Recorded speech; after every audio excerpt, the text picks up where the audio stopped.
nuestro primer análisis del día y lo hacemos ahora sí, para este primer análisis del día con Pepe Vainar, director de bolsasyfuturos.com. Pepe, muy buenos días. Pepe. Hola, sí, ¿me escuchas? Sí, perfecto.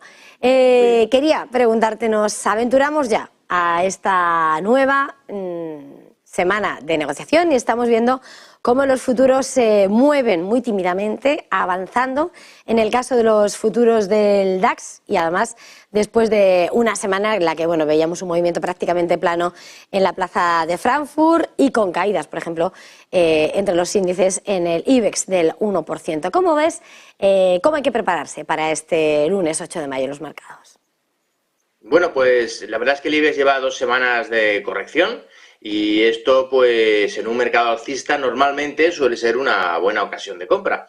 Entonces, bueno, lo que tenemos es un gráfico alcista, el que tenemos al IBEX por encima de la media de 200 y toda esta fase, ¿no?, parece como una gran consolidación para, en teoría, seguir subiendo. Es decir, que en pura teoría tenemos un soporte muy importante y ahora mismo un poco alejado en la zona de los 8.500, que es un nivel absolutamente clave. Es un nivel que no se debería de perder conforme están los gráficos, pero si todo se torciera y se perdiera, pues cambiaría radicalmente el aspecto. Pero si eso no pasa, que lo más probable es que no pase, desde aquí podríamos empezar a ver de nuevo subidas en el IBEX y en el resto de los índices europeos. Sobre todo porque vimos un jueves y un viernes de vuelta.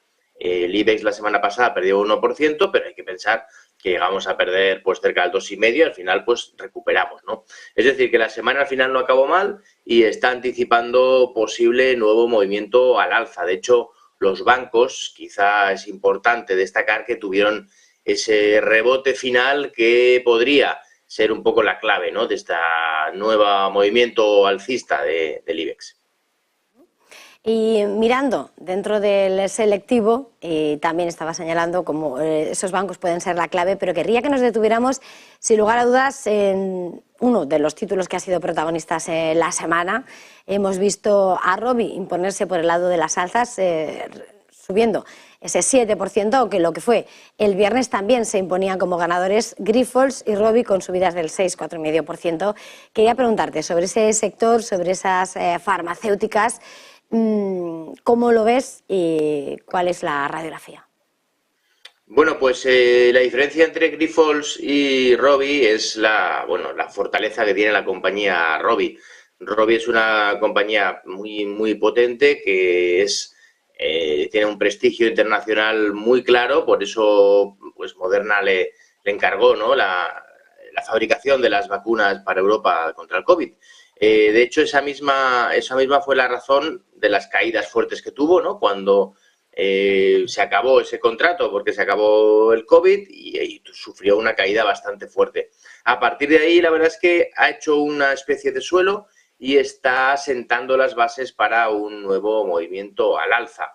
Si vemos la última semana, pues estas últimas 2 velas son bastante importantes, con volumen, y lo que estamos viendo también es que estamos ahí atacando una resistencia, cerca de atacar una resistencia en la zona de los 43,5, entre 43,5 y 44, y bueno, cerramos en 43,10, por lo que posiblemente busquemos atacar ese nivel, y si lo conseguimos con éxito, pues probablemente se estén sentando las bases por fin para un cambio de tendencia en Robi. Yo con Grifols iría con un poquito más de cuidado, porque realmente la situación financiera todavía no se ha despejado, ¿no? Tiene problemas de deuda, de una deuda bastante elevada, y siendo cierto que está a niveles muy bajos y que ha tenido una caída muy fuerte y parece que desde aquí quiere reaccionar, lo cierto también es que hay que tener cuidado, ¿no? Es un valor de posible subida muy fuerte porque está a niveles muy bajos, pero que todavía hay nubarrones en el horizonte, ¿no?, en este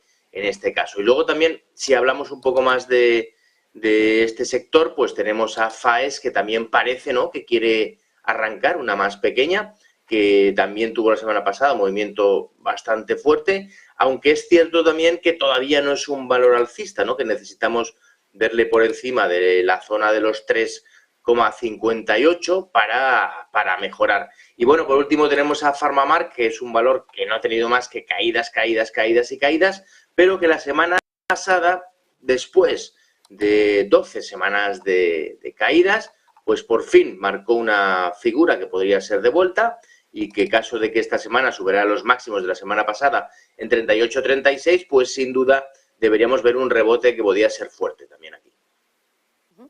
Mirando más allá del mercado, del IBEX 35, de esos valores protagonistas, querría también que mirásemos a lo que es el índice, al mercado rector del mundo, a Wall Street. Quería preguntarte cuál es el escenario que estás viendo ahora mismo en esos índices rectores, en ese S&P, en ese Nasdaq, y cuál sería el título a destacar esta semana dentro de tu valoración, mirando ese mercado en medio de las turbulencias bancarias, que también el viernes que parecía que había una ventana de oxígeno, y también a estas alturas de la campaña de resultados, ya tomando viendo cómo el mercado ha ido recibiendo todos esos resultados. ¿Cuál es tu radiografía mirando ese mercado de Wall Street, Pepe? Bueno, pues las bolsas americanas, si vemos el S&P 500, hizo un amago, ¿no?, la semana anterior, al inicio de la semana, de atacar esa importante zona de los 4.200 puntos. Vemos que al final no pudo con ella y otra vez volvió abajo, pero lo interesante es que tras 3 días de caída, pues el viernes también fue un día muy positivo, ¿no? Y bueno, pues parece que seguimos en una consolidación a la espera de una superación clara de la zona de 4.200 puntos, que parece que sí que se podría producir. Y quizá esa superación de los 4.200 del S&P 500 sea la clave, ¿no? Si ocurre esto, pues podríamos tener un movimiento al alza bastante fuerte en las bolsas americanas, y eso se debería trasladar también aquí a Europa. Y bueno, podía llegar a la situación también de que el IBEX superara los máximos anuales y que siguiéramos subiendo, ¿no? Entonces, quizás es muy importante vigilar al S&P 500, esos 4.200, es un nivel bastante clave. Y luego, pues el Nasdaq lo está haciendo muy bien, está haciendo mejor que el S&P 500, sigue con esa escalerita alcista, sigue con sus máximos y mínimos crecientes, ya superó el nivel de resistencia más importante en la zona de los 12.850, y a partir de ahí parece pues que va a llegar a la siguiente resistencia, que también es una resistencia pues que le va a costar superarla, se supone, en la zona de los 13.730, ¿no? Aquí tenemos un nivel que le costó mucho de superar en el año pasado, en 2022, de hecho no pudo con él en el rebote, y ahora superarlo también sería importante. En cuanto a valores, bueno, pues hay muchos valores americanos que han tenido caídas bastante fuertes, y hay otros que no tanto, ¿no? Antes hablabas de Apple, que la verdad es que es uno de los valores que mejor lo está haciendo, y vemos que realmente pues se está acercando ya a la zona de sus máximos históricos, incluso ya en los 182,5, está ya en 173, y bueno, pues parece que va a seguir siendo uno de los valores rectores, que lo podría hacer bien.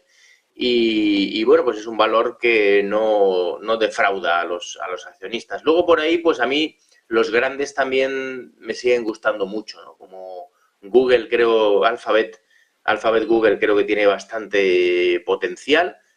Amazon todavía no ha dado señales alcistas claras, pero podría darlas pronto. Y luego, por ejemplo, AMD, también el gigante de semiconductores, pues bueno, está con los resultados, ha tenido bastantes vaivenes, pero si se le ve fortaleza, dentro de poco podría también hacerlo bien.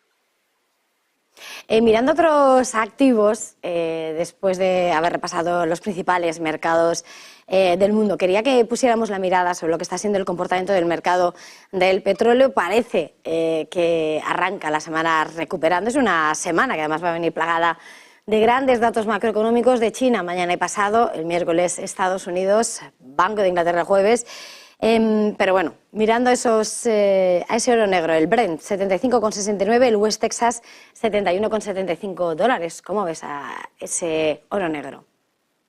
Bueno, pues lo solemos analizar cada semana, y cuando vimos que se acercaba aquí a la zona de la media de 200, dijimos que se acercaba a zona de resistencias, pero que siendo un activo bajista, lo más probable era la continuidad bajista. Y bueno, pues ocurrió, ¿no? Tuvo la caída bastante fuerte, y ahora pues una vez ha corregido ya con fuerza, ha buscado el soporte en la zona de los 70, lo llegó a perder por un poquito el jueves, pero lo recuperó, y ahora, bueno, podemos decir que de momento ha aguantado el soporte de la zona de 70, está en un rango lateral entre 70 y 89 aproximadamente, y no es descartable pues que después de la caída tan fuerte que tenga pues un cierto respiro, que vuelva a niveles intermedios de 80, 82, 83, pero hay que pensar que sigue siendo un activo claramente bajista y que lo más normal es que acabe por continuar cayendo, aunque posiblemente esta semana tengamos una semana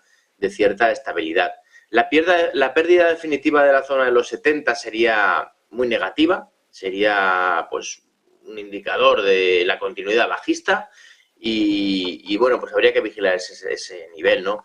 Pero ya digo, ahora mismo tenemos entre la zona de 89 y la zona de 70 un rango lateral bajista amplio, y habiendo llegado a la parte baja, pues es posible que tengamos una cierta temporada de tranquilidad en el petróleo, pero cuidado porque esa tranquilidad en algún momento se debería otra vez definir a la baja.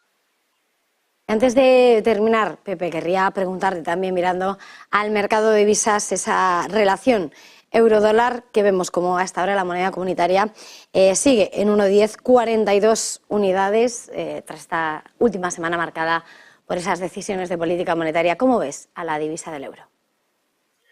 Bueno, pues yo creo que está consolidando bastante bien esta zona de 1,10. Parece como que está en una zona de resistencias clara, ¿no? Le podríamos decir que más que un punto concreto estaría en una franja de resistencias entre la zona de 1,10,6 y 1,11,20.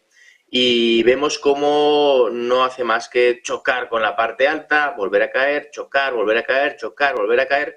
Y bueno, pues da la impresión de que cuando ocurre esto acabará por superar ese nivel de los 1,11,20 aproximadamente, y si eso ocurriera, pues podría ir rápidamente a la zona de 1,15. Claramente el euro-dólar ahora mismo es alcista y lo más probable es la continuidad al alza. ¿En cualquier momento se puede girar y puede cambiar el aspecto? Bueno, pues sí, esto es mercado y sobre todo el euro-dólar es un activo con una tremenda volatilidad. Es el activo donde más futuro se negocia del mundo y hay muchísimos intereses contrapuestos, ¿no?